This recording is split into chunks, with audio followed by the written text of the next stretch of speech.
Good morning. Wow, surprise. It always sneaks up on me, even though I know it's turning on. Every time it turns on, I'm shocked. Even with that countdown. Even with the countdown. I'm really into that countdown music. Me too. I feel like it's a dance time. I don't know. I'm supposed to be doing Especially something. in the morning while I'm drinking my coffee. If they had like a Spotify channel, I would listen to it. Oh my gosh. Welcome to 1 Million Cups, everyone. Hey, everybody. Hello. We're super excited to have you. I'm just going to preface, I'm going to be honest with y'all, and I'm going to say, I've gotten very little sleep. Jasmine's the star of this show, so if I say weird things. No pressure, Jessica. No pressure. Jasmine's on like weird patrol watch. She's going to shut me down every time I start saying something real weird. Yes, I'll do one of these. Yeah, if I go missing, that's why.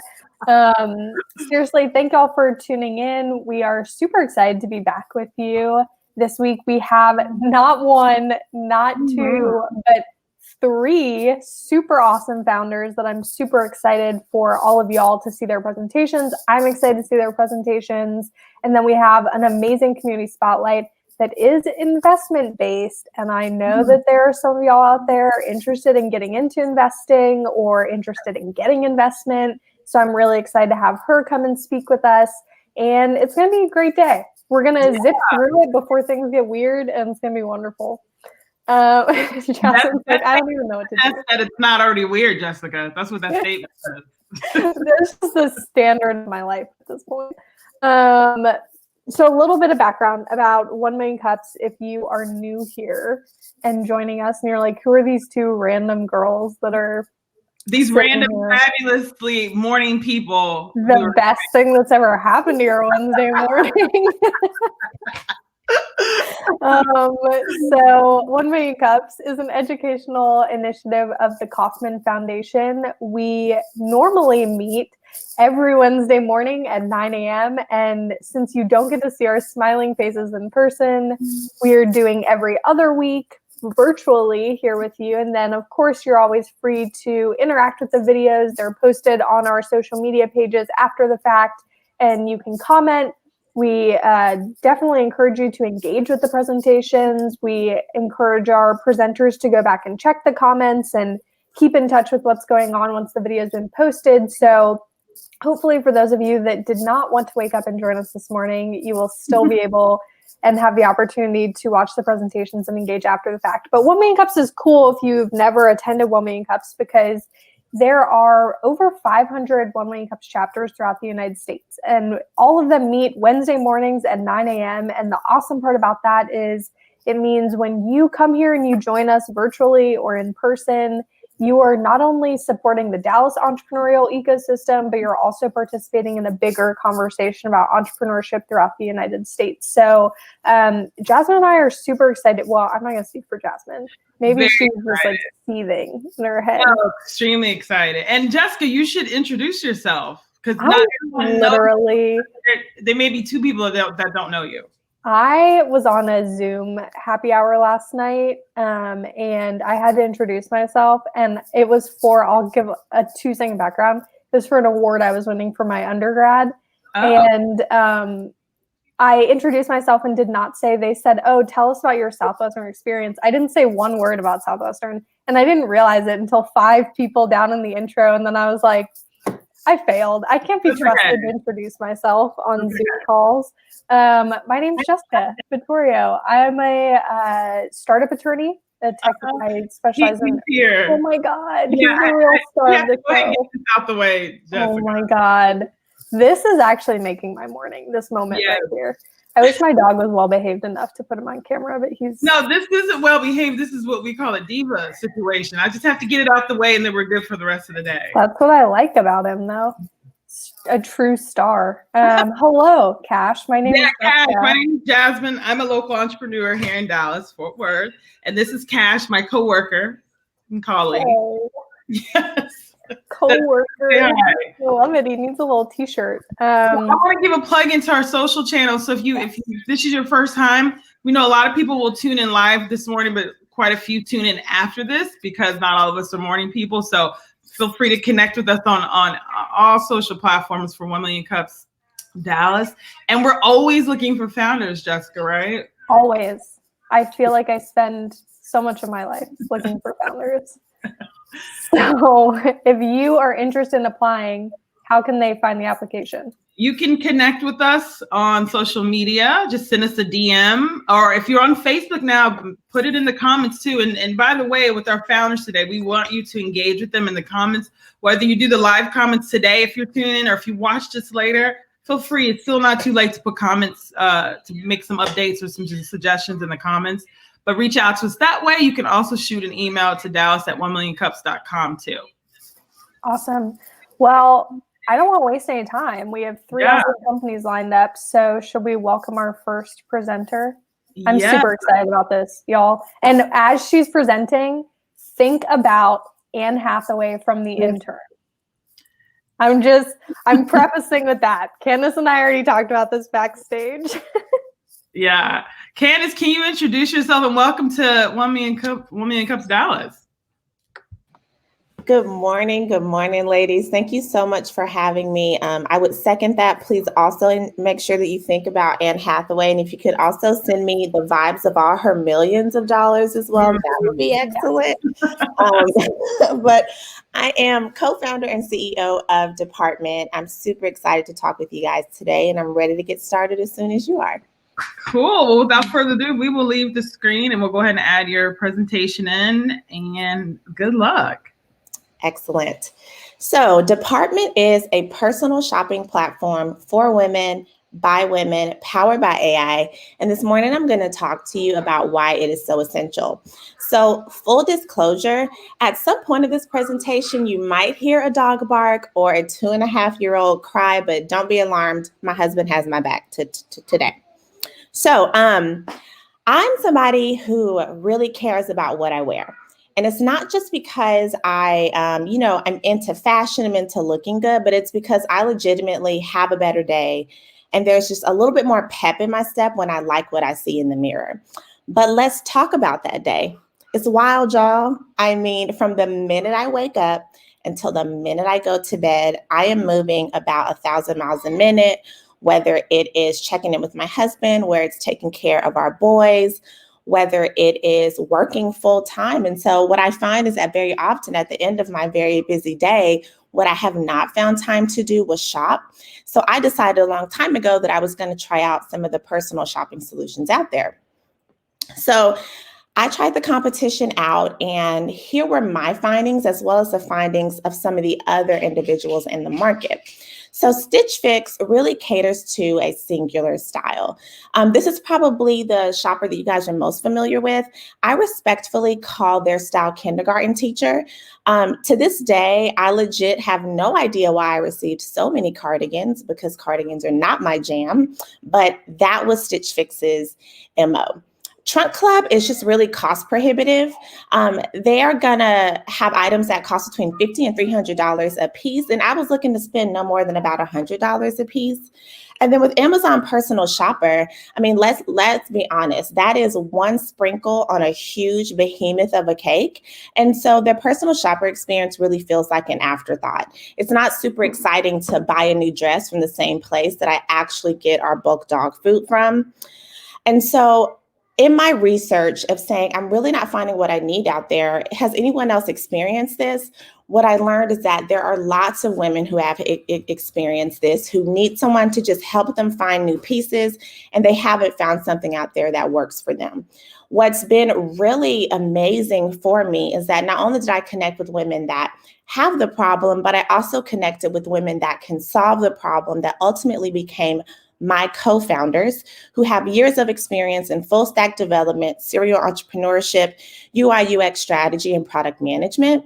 And then paired with my years of experience in operations and supply chain management, as well as having recently managed a $40 million sales channel of a Wayfair account, we have intimate experience with e-commerce, with merchandising, and with all the pieces to put together to create what we call Departmynt.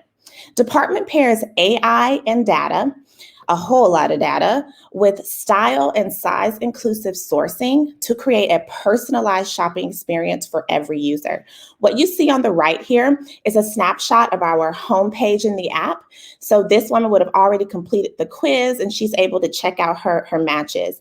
On the second screenshot here on the right, she's looking at her matches and she's able to engage with it. She can put it in her bag. She can say, I hate this. Why did you send it? The more that she engages with the app, the better that we get to know her and improve her experience, but that also helps us improve our recommendation engine overall. So our style quiz is really special because it captures key info needed to connect her to the right pieces. And when I say the right pieces, it's not just the right pieces in our inventory, but it's actually the right pieces for her. So when you look at 2 customers here, these are based on actual customers, Rose being my absolute favorite. Rose and Tanika are telling us a little bit about themselves. Who are their muses? What are they looking for? What do they dislike? What is their size in their clothing? And as you see here on the far right, they're going to get 2 very different experiences, but that are very much catered to their personal needs. And this is 90% driven by the artificial intelligence that we've built into the back end. So I think that we've all become very clear that over the last 9 to 10 months, we have unfortunately learned that e-commerce is critical to the retail space. And that's a space that is ever growing. In fact, in the retail space, e-commerce is the only channel that is growing, and it's scheduled to be booming to possibilities greater than we can imagine in just over the next few years.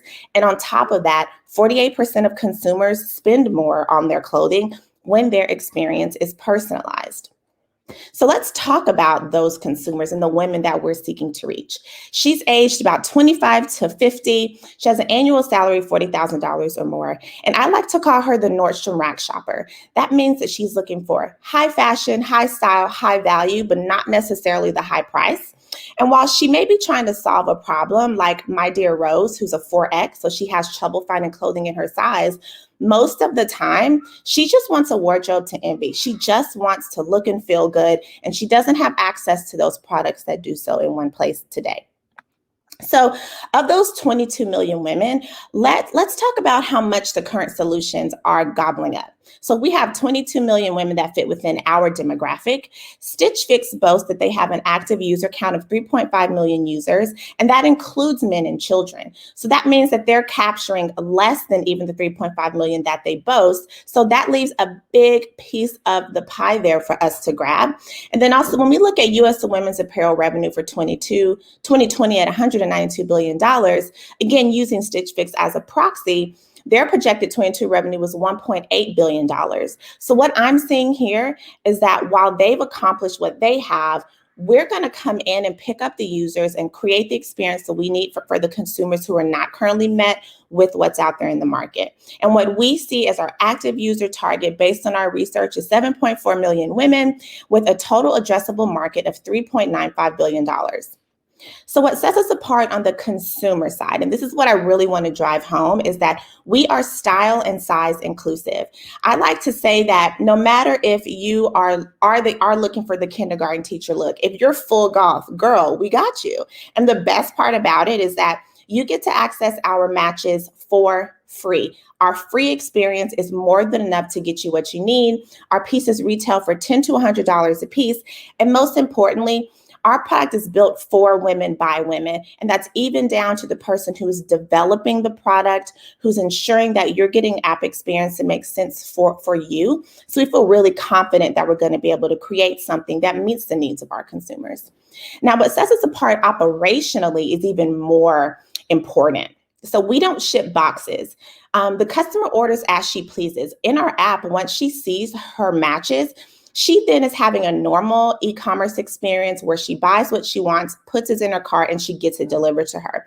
And also, we focus on drop ship and consignment model, meaning that in the most perfect scenario, if she buys a $100 coat, at the time that she buys that coat, we let's say that we have bought that coat wholesale for $70, then we send our supplier $70 and we pocket $30. We find our customers first, and then we find her products. We're really seeking to flip the merchandising in the retail space on its head, meaning that we're not creating product and then finding our customer, which is how it is today, right? You're a designer, you're a retailer, you're a big brand, you're doing a little bit of research, but you're creating that product and then you're finding the customer for that product. Our model is we're finding the customer, we're getting to know what she needs, and then we're sourcing and designing product for her. And then also the AI does the heavy lifting. Unlike every single other competitor out there, stylists do not touch every order. We are so confident in what we've built in AI and what we're continuing to build that we estimate that AI will do 90% of the heavy lifting, with QA doing about 10%, meaning that stylists don't touch every order. And what this ultimately means is that we have lower upfront costs. So talking about the power of inclusive brands for women, all of these brands here, I'm sure a lot of you in the audience have heard of. What they've done is come in and fix a specific need for women of all sizes, shapes, colors, etc. And we want to be in the same space as these companies who are seeing incredible growth, incredible coverage, and all within women-centric brands built by women. So I started working on Departmynt full-time in March of 2020. Since then, we had our app developed and created. This is our MVP app that we then got into a private beta test where we've been gathering user feedback to develop our path forward. And within that time, I also, as I alluded earlier, really secured my founding team. And I would say that of all the things that I accomplished in 2020, that was the thing I'm most proud of, is that not only was I able to build something that I care about, but there were two impactful, incredibly experienced women who believe in what we're doing as much as I do. And currently, me and my team are planning to use the information that we've gathered to launch our app to market.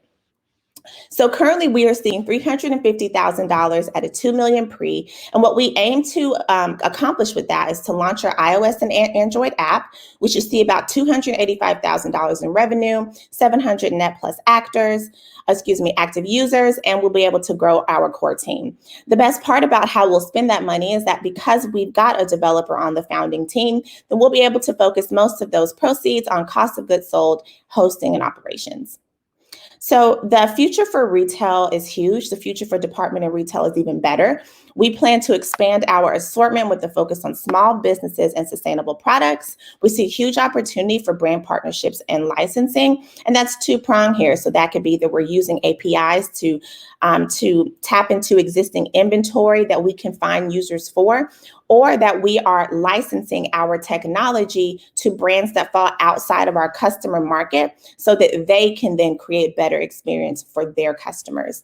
And then lastly, we plan to expand to men and children. So we really want to target women, one, because we're solving our own problem, but also because they spend the most on clothing, and they tend to spend the money on clothing for their households as well. So we believe that if we can convince our consumer that Departmynt is right for her, then she'll actually be the first adopter of our expansive brands. So with that said, the future of retail is our Departmynt. Get on board, and now I'm going to take a breath. Thank you. I mean, Candace, literally, I'm usually not speechless either, but you killed that. Congratulations, first of all, on this presentation and on the concept, and excited for you. Literally, Jessica, I usually always have opinions and stuff, and I don't have anything to say yet. I was wrong. I think Anne Hathaway should be watching your presentation. She probably is. Anne Hathaway found this page. I know she did. Anne Hathaway. Seriously, though, this is great. I know we were talking about this a little beforehand, but I love the team that you've compiled and kind of the values that you used in getting to that. So I'll just open up with a question that I have. And certainly if you're watching live, feel free to put your questions in the comments and we will read them and hopefully get you some answers. But one question I have is, you hear so many stories about the difficulties that female founders have, and especially female founders of color trying to raise money in a venture capital world that's primarily dominated by old white dudes. So have you found this to be difficult? And if so, kind of what is your experience navigating that landscape? So what I have found is that exactly. I'll tell you that in my very first pitches, and these were not the best pitches, guys. Let's be honest. This is back when it was legit just an idea. But I literally had to explain to a man, like I was pitching Departmynt, and he stopped me. He says, "Wait, there are women who don't like to shop." And I was like, I see here. So not only do I have to explain the market to someone who doesn't understand and explain the experience, then I have to get you to think that I'm better at it. So that's definitely been, I wouldn't even say necessarily a hurdle, because I really see it as an opportunity. It's almost a win for me, because what that tells me is that I have to really focus on finding the right investors. And that's one of the best things that I think a founder can do is you don't need to be trying to, everybody's not your investor, and that's okay, because the best type of investor is going to be a partner, a thought partner, and a resource to you. They're not just people that give you money. And so I'm really focusing on people who also invest in women-centric brands, and I'm focusing on women. I mean, honestly, listen, if a man wants to write me a check, I'll cash it today. However, I really, really feel just as passionate as I am about creating excellent experiences for women. I also want to tap into the investment community of women, and I want to be a resource for them, and I want us to win together. Well, let's talk about just the business side of it too, because I know that, we're women, and if you being of color, that's a perspective too. But at the end of the day, you've got to build a strong product in a business, right? So talk about, and I think Candace, you and I have talked about this offline about the challenges of non-technical founders. Can you talk about that piece of it? Because we have a lot, this is happening with so many new founders now, building amazing stuff, really cool stuff, but they have no technical proficiency at all. And some would say, how do I actually create a successful tech company when I'm not a tech person? And let me also chime in too, I hate shopping. So do I. Oh my God. I don't like returning either. I have a whole closet of stuff because I hate returning stuff. I don't like returning, but I like shopping.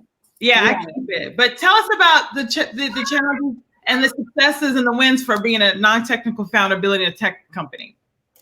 So I'll tell you, one is that I knew that was going to be a challenge for me. And for a split second, I said, you know what, maybe I should really learn how to code. And so when I started working full time, one of the first things that I did was start looking into taking classes and taking some introductory classes, which is actually where I met one of my first founders. But what I learned, and something that I really honed over time, just in my experience as a professional, is I got to get real with myself. I have to know what I'm great at, not just what I'm good at, because I'm only ever going to be an okay founder. And that's me being very, very kind to myself, an okay coder, I mean. So what I'm really great at is business strategy, putting a team together, executing, project management. I love operations. I love processes. You know what I don't love? Coding, because I tried that mess and I was like, y'all, no, is this what y'all do all day? Absolutely not. And so, but you know what I did though, is that I think it's really important to show that how much skin you've got in the game. And that's why I said to myself, if there's anything that I'm really going to personally invest my own funds in, it's going to be to find a team to build the app, not only because I want to have an app in place, but also because if I'm bringing on a technical co-founder, I want something tangible for her to understand how serious I am about this business. And that ultimately worked out for me in several ways. And then I would say in terms of finding that team, you've just got to be honest. You can't have one foot in the door and one foot out about whether or not you want to be a technical co-founder. So I decided, Candace, that's not your lane. Find somebody who does that and does that well so you can focus on business growth. And when I really put that energy out into the space, into the universe, things started working out for me a lot better because I was no longer unclear about that. And eventually, after getting connected, getting into the space, talking with lots of people, I had conversations with different potential co-founders and found my dream technical co-founder. So I would say, honestly, don't try to be what you're not great at, but do what you can do with the resources that you have. It is going to be a challenge for you. So the resource that I had was a few $1,000s to invest in building my MVP. And that's been a win for me for sure. Oh my gosh. just follow me around all day and be an inspiration for me, Deal. please. So, Jasmine, do you want to ask our final question? Jessica, I feel like your tone is perfect for the question. My tone isn't perfect for anything right now, but we'll go with it. Our last question we ask every founder that presents with us: what can we as a community do for you? Ooh, excellent question. What you as a community can do for me, number one, is to go to departmynt.co, departmynt.co, subscribe, sign up. We are currently accepting testers for our next run of for our next beta test of our new and improved app. We're also, we create lots of style hack content. So it's all about education. So you'll also be hearing about why I think that you should wear your V-neck shirts backward, and why you should buy all of your outerwear one size up if you're really trying to be warm, or one size down if you're just trying to be cute. So I have a lot of style hacks that I also provide. And also the last thing is get me connected with founders, because with investors, we're ready to get our feet on the ground and going. We're growing and getting as much as we can done with our resources that we have today. But we know our next major need is capital in order to get to the level of growth that we know that we can accomplish. So any way that I can get connected to people who have the capital and also have a passion about this space would be incredibly helpful to me. Awesome. And I want to give a quick shout out to Stoke. Candace and I, we met probably 50 million, one of the 50 million vendors to host. But Stoke, she's currently in Stoke's Accelerator, Accelerate Her, which is a partnership with Texas Women's University. Incredible accelerator, fantastic female founders in that program. And Candace, don't you have something coming up to be your little hype woman? We sure do. So I think it's February 26th, and I'll send you guys a link while the next founder is talking, but we'll have our founder showcase with me, and my other fellow 6 female founders will be pitching their business. I just want to give a huge shout out to Stoke and to the Texas Women's University Center for Women Entrepreneurs, who have poured into these ladies, including myself, so much. I have grown so very much from this. Again, if we did a follow-up on the pitch that I had before I got into this program, y'all would be full laughing at me right now. So, No, we wouldn't. It was y'all, I'm not joking. She had ideas, y'all, but woo. Hey, we all gotta start somewhere, Candace. Exactly. So definitely get tuned into that showcase. We're really excited. And again, it's not just for me. There are 5 other women entrepreneurs in DFW who are doing amazing, amazing things. And I'm super proud and honored to have been a part of that program. Cool. Awesome. Well, thank you so much for being here this morning. I feel more hyped, so thank you for that. I feel like I might have a stylish 2021 too. I know, right? I like shopping, but I also like getting things. So me too. I love that bag. Thanks, Candace. Thank you. Ladies. Bye. And our next up is our Community Spotlight presentation. Just a quick reminder about what our Community Spotlight is. This is our opportunity to bring someone in the community that has a resource or is involved in the community in some way, shape, or form, and share what they're doing and what they're involved in with you. There's so much going on in Dallas, whether you just joined the startup and entrepreneurial community, or even if you've been around for a while, it can be really difficult to keep up with everything that's happening and what everyone's doing and all of the resources. So we are going to bring out our Community Spotlight. I'll take a second and introduce her. Her name is Heather Gilker. She is the founder and principal of Tokalon Advisors, the executive director of North Texas's Swan Impact Network, and a proud SVP Dallas partner. She brings over 25 years of experience in investing, community involvement, and strategy with a focus on sustainability. Her current focus is on services for social enterprises, including strategic planning and business development, and providing. Heather, I'm just hang in there. You can do it. Haven't had enough coffee. Have some more coffee. Providing outsourced services to families of wealth, including investment strategy and implementation, philanthropic strategy, family office formation and best practices, succession planning, and next generation education. There were so many big words in that bio. All that means is I've just been around a while and I have kissed a lot of frogs. Yes. And now I'm excited to take all that and channel it into an area that I'm really excited about. So thank you for inviting me. Yeah, we're Jasmine, excited it to is have you. so great to see your pretty face in person and connect your face with the voice. Thank you. And Jessica, thank you for inviting me to be here this morning. And hello, all of you founders and 1 million cup people. This is my first time to visit, and I'm glad to be here. You picked a good week. Yeah, she picked I said you picked a good week. Candace started us out strong. She really did. She really did.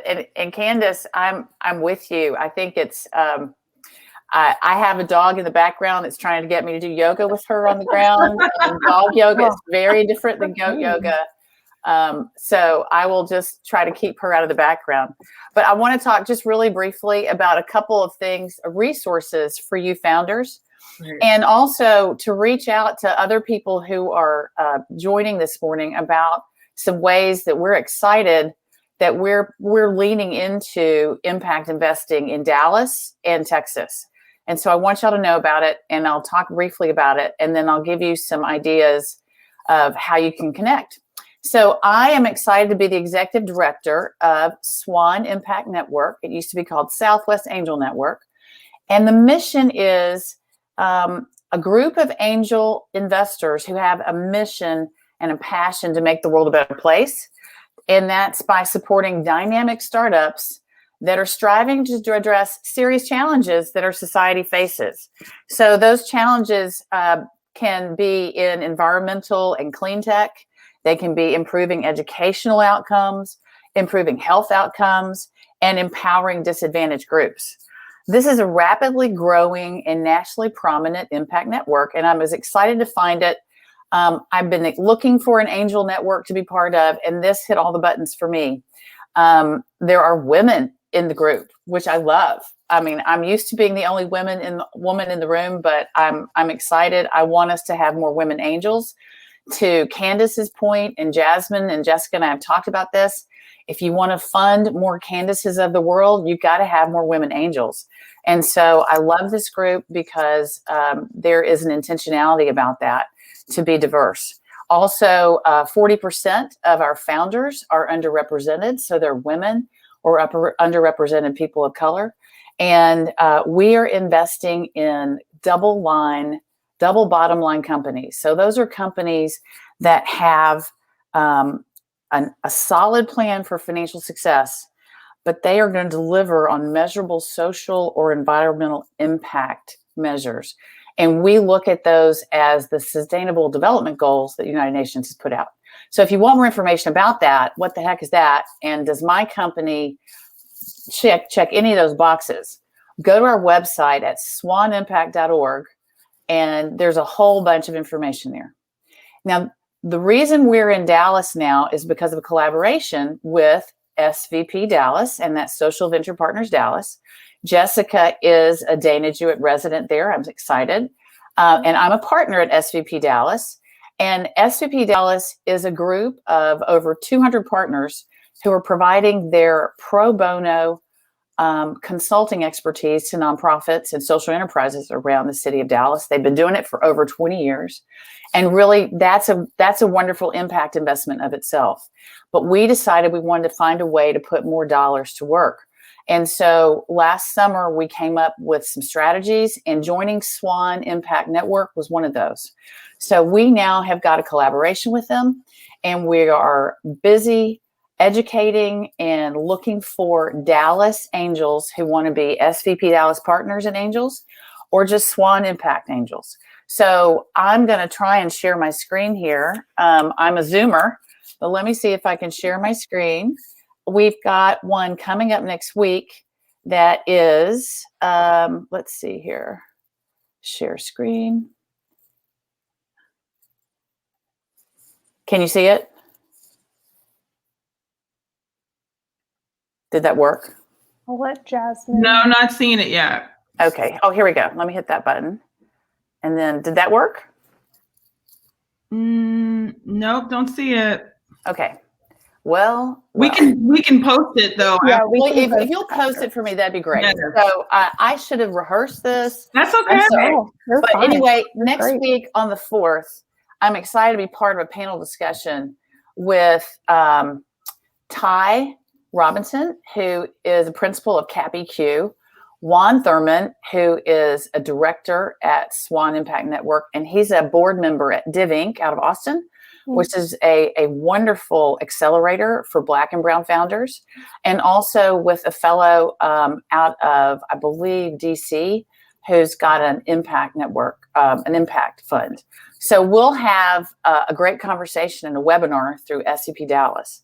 In the meantime, Swan Impact Network is in the middle of a cycle right now. We're excited. We had 37 companies apply. We've culled that down to 7, and we're in a pitch cycle right now. As a matter of fact, after this is over, I will jump in on one. And our final pitch event is February the 11th. An angel is, if you guys are interested in being an angel, let me know. There are a couple of things. You need to be accredited. And if you just want to learn and you want to be part of a group that is excited and there are no dumb questions and you can learn alongside some great experts, we'd love to have you. So please reach out to me. Like I said, we want more women angels, and we're excited about it. Founders, if you're making a difference in the world with your company and you're solving for something that's education, health, telehealth, medical device, clean tech, go to swanimpact.org and check it out. Click on the link for apply for funding and see what you can learn about us, and let me know if you'd like more information. So that's all I got. If anybody have questions, I'm happy to answer them. What was if anyone out there. The website again, Heather? Swanimpact.org. Got it. Okay, swanimpact.org. Got it. I think this is great. We always love to see new angel networks and opportunities for funding in Dallas especially, but throughout Texas and throughout the region. So I'm super excited. How do you think your partnership with SVP is impacting your ability to connect with companies, and also maybe the support services and network that you're connecting the company to invest in with? Well, we've already got 7 SVP partners who have joined Swan Impact Network, and they've jumped in. And what I love about partners is the SVP partners are folks that roll their sleeves up, and they are many times very active right now in the middle of their career, just like you guys are, or they've created things and they've got a lot of wisdom to add, and they've rolled their sleeves up and they've gone on boards of childcare nonprofits, or they've gone in and they've helped run the books for some of their, some of the greatest need nonprofits in the city of Dallas that are providing services in our food deserts, et cetera.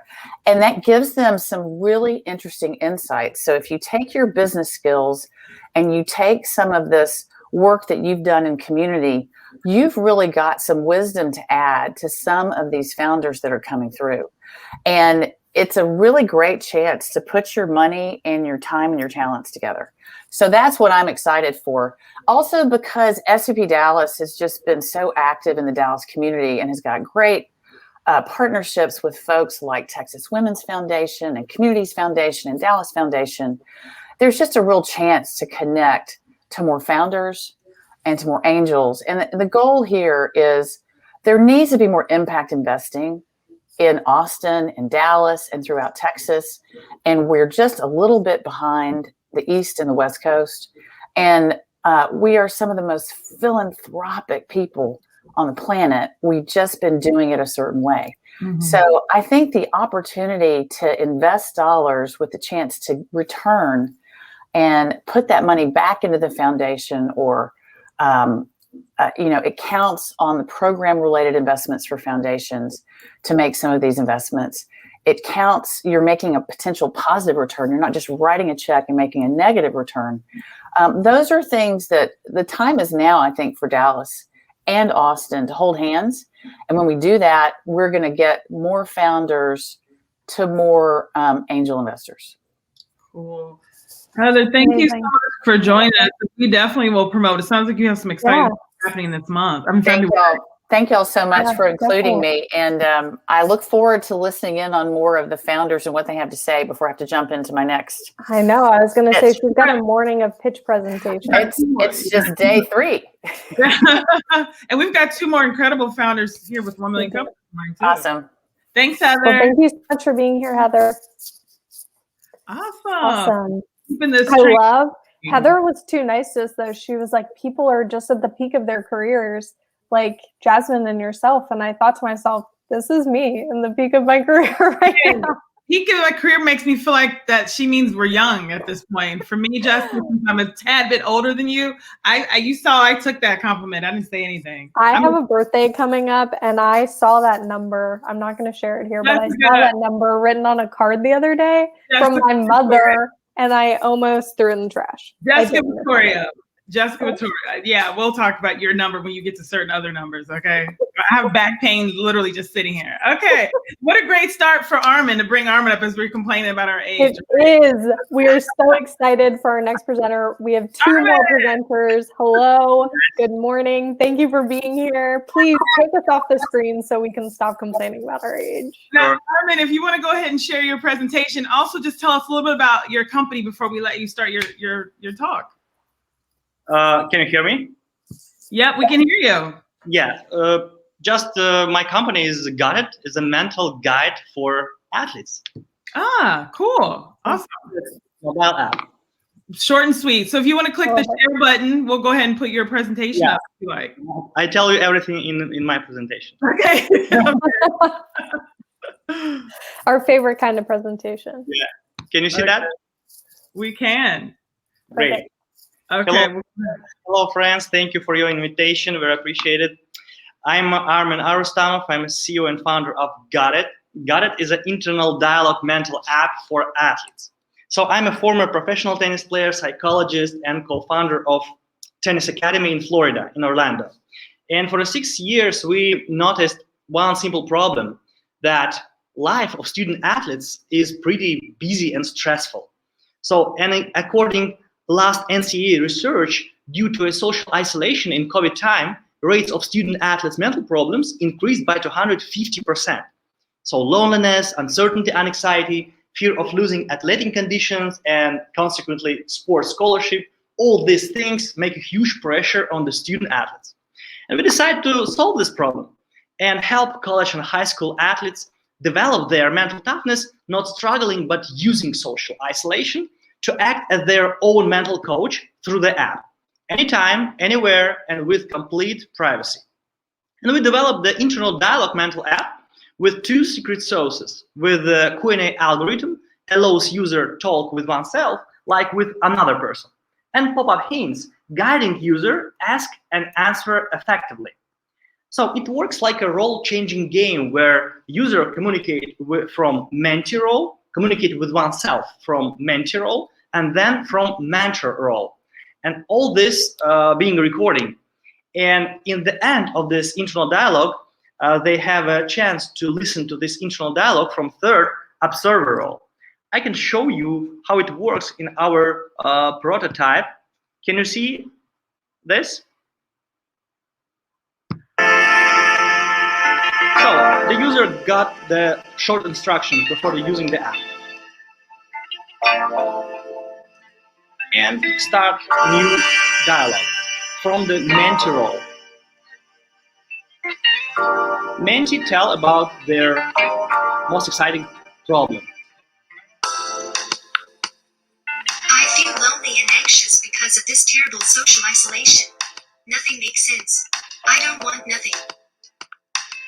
And then user listening to this girl, this by herself, with changed voice to distance from oneself. I feel lonely and anxious because of this terrible social isolation. Nothing makes sense. I don't want nothing. Then user change the role and play like a mentor. Could you tell me more about about your situation and your feelings? Can you tell me more about your situation and your feelings? I am at home almost all the time. Every day is like the previous one. Monotony and uncertainty with COVID-19 situation depressed me so much I am afraid that this will never end. I am at home almost all the time. Etc. This simple mental technique allows users distance from their destructive emotions and thoughts and achieve mindfulness and mental toughness. So we tested 80 mental techniques with more 1,000 athletes in PDF version. And for 6 months, we sold them online for $100,000. And internal dialogue mental technique was one of the most demanded mental technique from 80 tested. In the beginning of 2020, we got in the Silicon Valley acceleration program. It calls Founder Institute, and got their networking and advisors, great networking advisors. So in the May and July, we got preliminary lead price in Facebook and Instagram, $4.5. It's great for us, and decide to focusing on tennis, basketball, and esports first. In the November, we launched our prototype, and we launched our MVP in the middle of February, and going to raise money. So our business model is subscription through 3-week trial period, and then user can buy subscription for $69.99 per year. And also we have a great B2B offer for colleges, sports league, associations, and federations. So we take the 70% of mobile health app market. Our market calls lifestyle and stress management market. 7 billion in 2020, and is growing so fast. This market will reach 52.5 billion in the 2027. There is a huge potential here. All our competitors, I'm sure you know the Calm or Headspace mobile app, all these guys are working like a YouTube channel, unfortunately, with the static pre-recorded video or audio lessons without any interaction with athletes, with the users. And nobody do internal dialogue with interactive dynamic content with Koine algorithm and pop-up hints. Actually, our user is creating the content of the app during the using the app. So we're going to launch our go-to-market strategy. We're going to go to 100 per launch applications from our website. Also, we have a great database of our tennis academy, 10,000 parents. And we're going to go to the Facebook and Instagram advertisement. That's we start. Then we go to the coaches and sports administrations of our athletes. And also already now we start negotiating with these organizations like DOD and Department of Health. All these guys, military guys, esports athletes, and others have the same problems like regular athletes. We noticed that. I told about myself already. Also, we have our CTO is a great guy from Samsung in the Silicon Valley office in San Jose, from the app development department. And our CMO is a former of Leaf mental app and just pretty experienced guy. We are raising now 500K for marketing, product, and team to reach 21,500 paying users to the end of 2022. For example, 21,500, it's, for example, 2 colleges only, or it's only one United States Tennis Associations, which consists from 100,000 participants. So this is now, these numbers are pretty real for us, I think. Thank you for your attention. Awesome. Thank you so much. That was great. I always like to see a good demo, so thank you for sharing that with us. A couple of questions, and of course, as always, if you're watching live and you have questions, feel free to put them in the comments and we will read them off. But I think one of my first questions whenever I see a company like this is in what way, if any, are you using all of that data that you're collecting? Are you selling that, or are you running analytics on it, or are you just kind of getting rid of it? Your question about the data of our users. Yeah.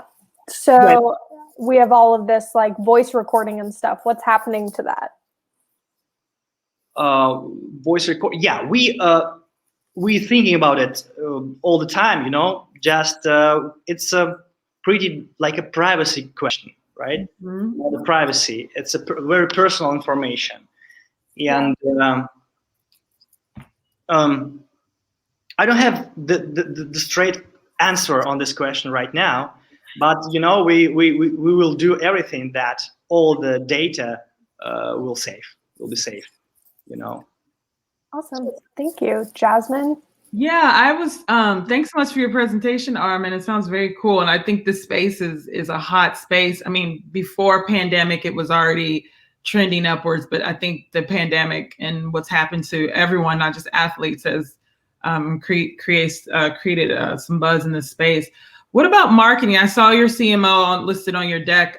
You're not currently on social media. Some of the competitors you mentioned, they spend quite a bit on marketing. I think anything in this space, there's got to have to be a concerted brand strategy. And even during your presentation, you didn't really talk about your company name till further in there. So like, what's your thoughts 6 months in for brand awareness? And I'm only saying this because this is what I do for a living, so my brain goes straight to it. Yeah, it's a great question. Yeah. First, athletes are our early adapters. That's it. And our first step, just test with them our app. The second step, I think, will be women from around 35 to 45, but we needed to test it. And we're going to test different audience. Women, I think it will be military guys, and it will be entrepreneurs. And let's see where we got the great feedback. For example, the Calm mobile app, for sure. 75% of all audience of Calm is women.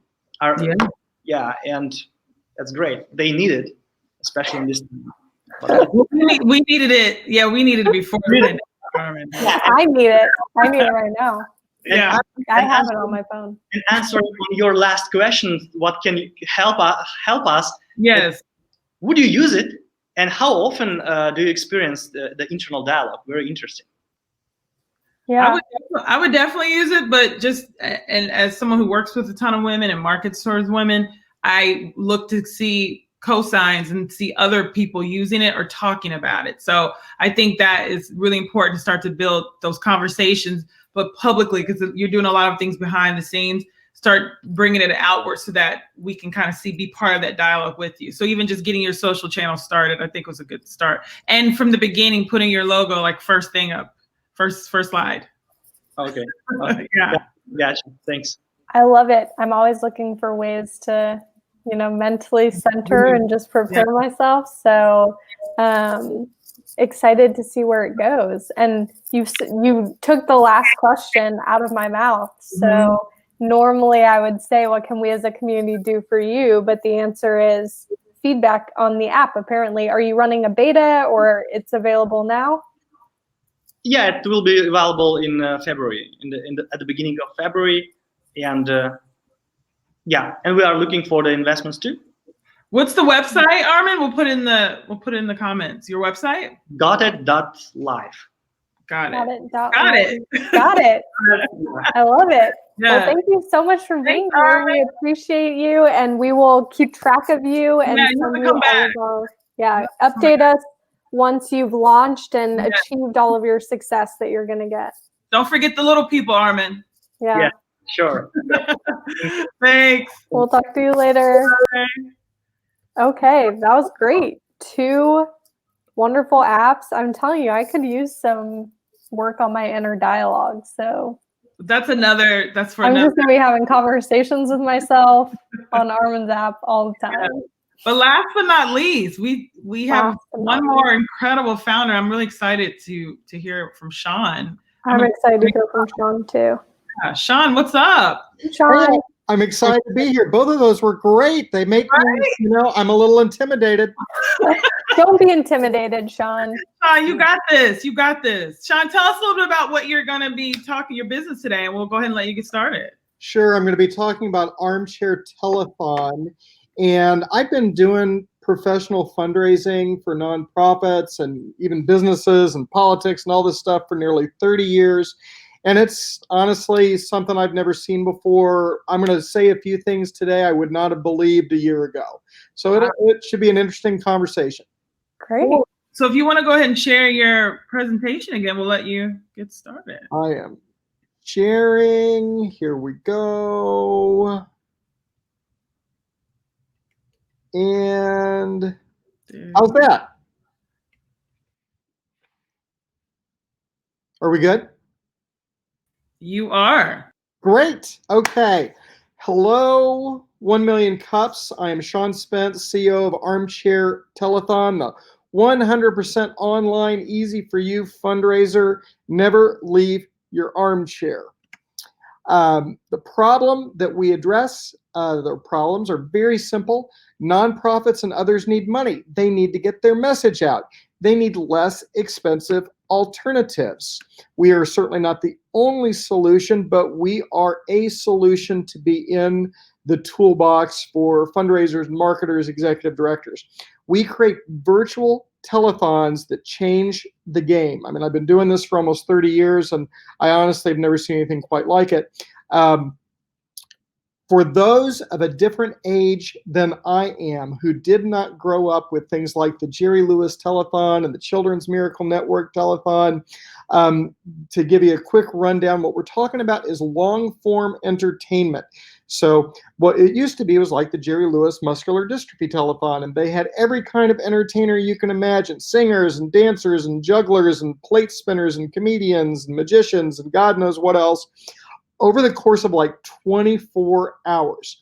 And then in between each of those entertainers, someone would come on.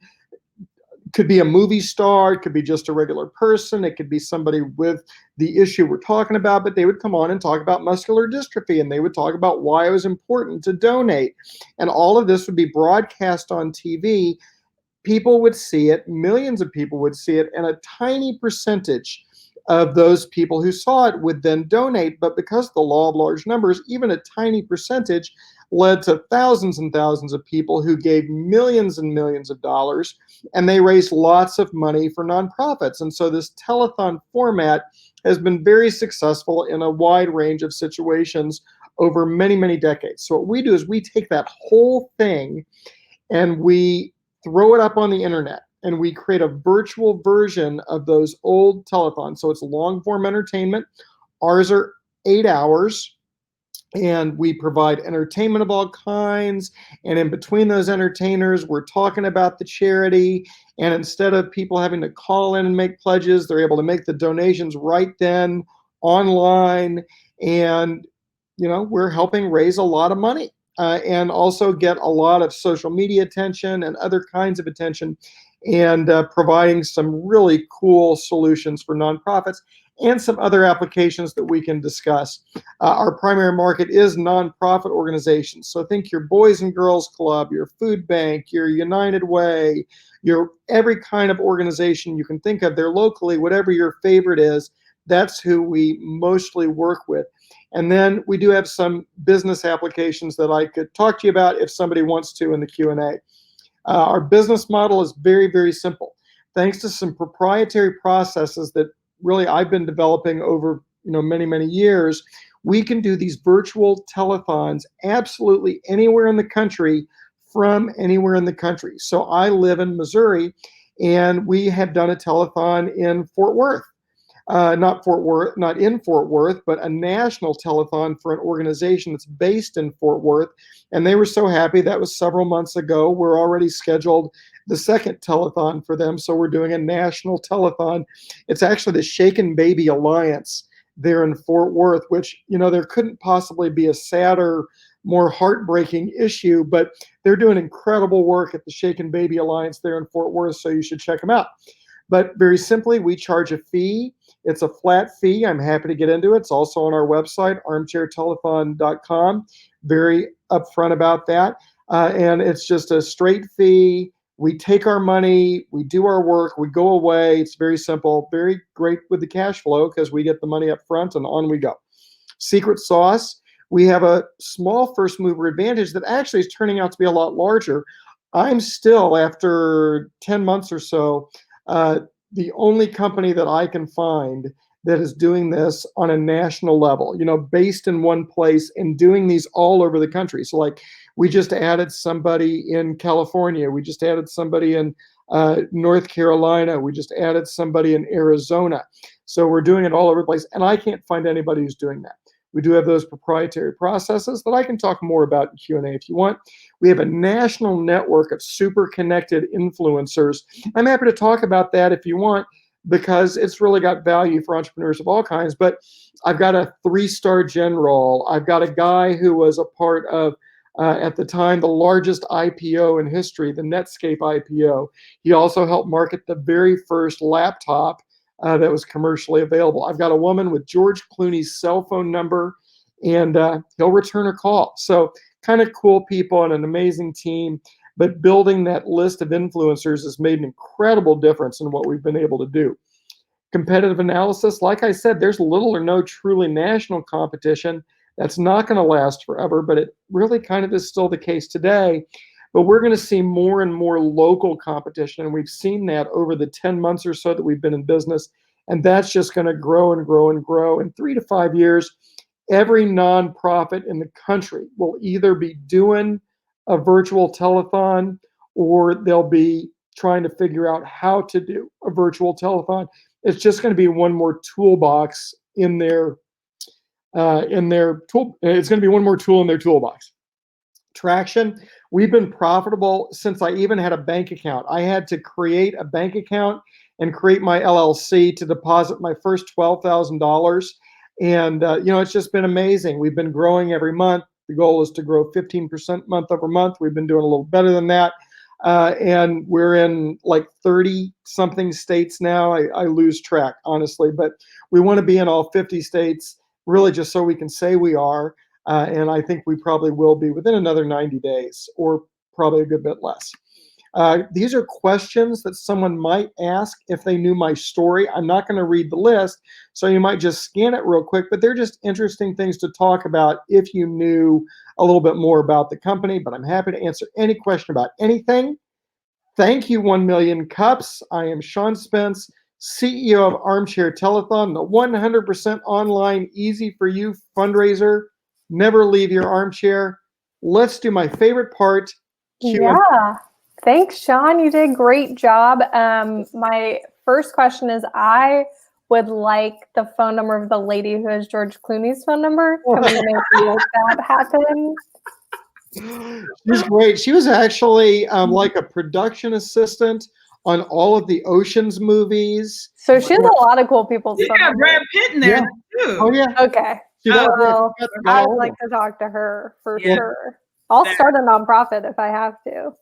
Well, we'll see if we can hook it up. So Sean, what I love about this is, and what's been interesting, I'm an eternal optimist. And of course, we know all the challenges that have happened over the last year and that we're continuing to be in as a result of the global pandemic. Yeah. But what's been interesting to see both in the hospitality industry, but philanthropy specifically too, is the hustle and the pivots that have taken place, right? Being in one place and like, this is what we've been doing. I know for nonprofits, a lot of nonprofits have kind of functioned traditionally for a long time. The typical seated dinner auction. Yep. And so what's interesting about your company is that it's basically providing, it seems like, another resource for these nonprofits to still get their mission forward, which is bringing awareness to their cause, but also raising much needed funds. What's some of your challenges? I mean, literally you're on brand because you're sitting in the armchair as a branding person. I love this. This is where it was invented. This is why it's called Armchair. The armchair. Yes. It is. What challenges do you have? Because I mean, you're in a good space as far as building this type of business that can scale literally from where you're seated. But what challenges do you have right now, or what are you kind of projecting? Yeah, honestly, in some ways, I'm a serial entrepreneur. So I've done all kinds of businesses. I've had some success. I've had plenty of abysmal failures. This is growing in a way that I've really never experienced before. And so there are a million different challenges, but in some ways it's just kind of keeping up with the speed of things. The biggest thing probably is that we're building a truly virtual company, right? So I've been a part of a few different companies where we said we were virtual because we didn't have the money to get an office yet, right? So we talked about ourselves as virtual. This is actually truly a virtual company where we've got contractors in various states all over the country and in 3 foreign countries. Wow. And then we have customers, like I said, in something over 30 states now. And so managing all of that, not delivering the product, which is going well, and there aren't a ton of challenges, honestly. It's just kind of do this. But, trying to become what we can become and really maximize our potential, dealing with people everywhere, all over the place, managing people, many of whom are awesome. I've already fired my first person. I've let other people just kind of drift away, because it's all the same problems of managing people, but I can't sit down and have a come to Jesus with them in the same way, so all of those and I can't help them meet their potential, and be awesome in the same kind of way. So that's probably the biggest thing. Got it. I think that's so interesting. So how do you find that the experience of trying to coordinate this kind of event in kind of today's culture and society differs from why or how the model was successful, 30, 40, 50 years ago? Sure. Well, it's very, very different than traditional events. So like the telethon thing, if you're going to a telethon, you're not buying tickets, although we're experimenting with some things related to that to help us get more and more money up front. So some of those things that you really rely on and you're like, oh, we're doing great because we've got 50% of the money in, or 80%, or, oh my gosh, we've only got 10% of the money in and it's tomorrow, So those things with ticketed events are very different. And so we're working on trying to enhance that. And that actually is working out pretty interestingly and getting better. And then as far as the new telethons to old telethons, all of this is online. So we're not taking pledges, we're taking cash. And it's all getting donated. And that is really, really cool. So at the end, all of the money is in the door. And so that is just such a huge advantage. And then some other things so I'm not Jerry Lewis, and he was a really big deal for a really long time. And so a lot of people said yes to him. Well, nobody gives a crap about saying yes to me. I'm Sean, guy, sitting in Columbia, Missouri. But we're able to get all kinds of people involved simply because it's so easy. Right? They can be doing it just like you're doing it. So we can get entertainers from Alaska if we want to, and they don't have to fly to where we are. They don't have to travel. They don't have to leave their couch. They don't have to put their pants on, right? So because of that ease of the virtual world, it's much easier to get people involved. And so that is very, very cool. And the marketing of the whole thing is very interesting. And, I used to own a marketing firm, and I've done a lot of social media marketing and then lots of traditional marketing since before there was social media marketing.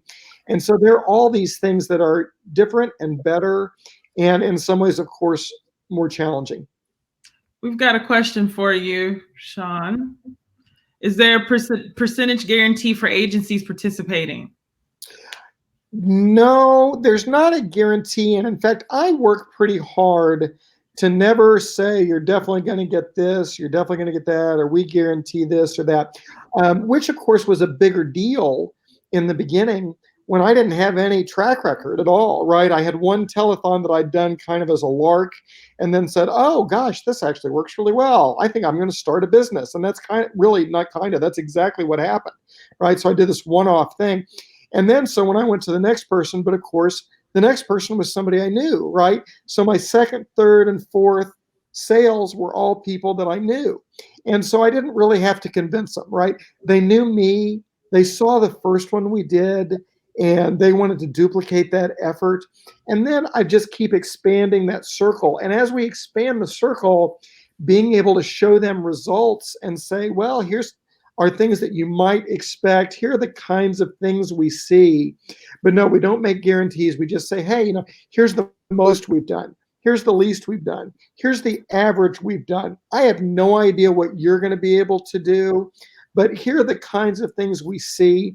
And also, our cost related to a standard physical event is generally going to be much, much less. And so it's just a little bit less of a gamble. And then also we have more and more. I mean, we've done over 30, maybe it's over 40 now, telethons that we've actually done. And so we're able to show a track record, and they can call our references. And that's really how people say, oh, well, this does seem to work. So yes, I'd like to do it. Yeah, got it. Great questions. Well, I'm sure you have experience with this. Candace is still watching along. We appreciate that, Candace. Yeah, Candace was awesome. I loved her presentation. I love her company.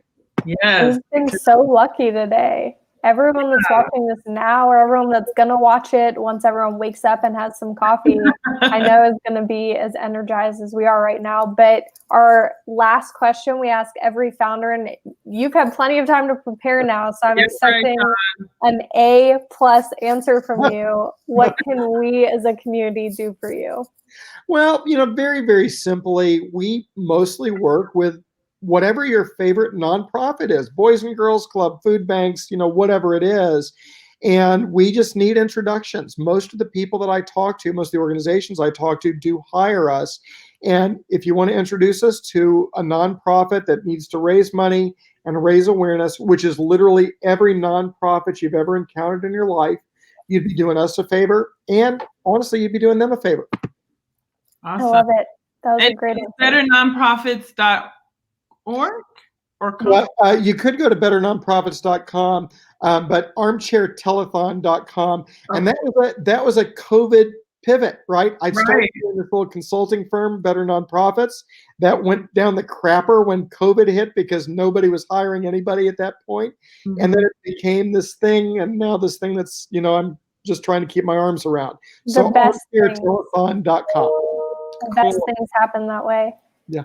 Well, thank you so much for being with us this morning, Sean. We really appreciate it. Thank you. It's been very fun. You guys are doing a great job. Thank you. And Sean, this is the market. Dallas is, as Heather shared earlier, for philanthropy. Like we are. I mean, so you're with the right family. Well, I'm happy to be here. Thank you all very much. Thank you so much, Sean. We're done, man. That was like a marathon 1 million cup session, but it was great. This was incredible today. I was really, all 3 different founders, 3 different companies, but very excited about what they represent. Really excited. Yeah, I'm excited. I'm excited for the community.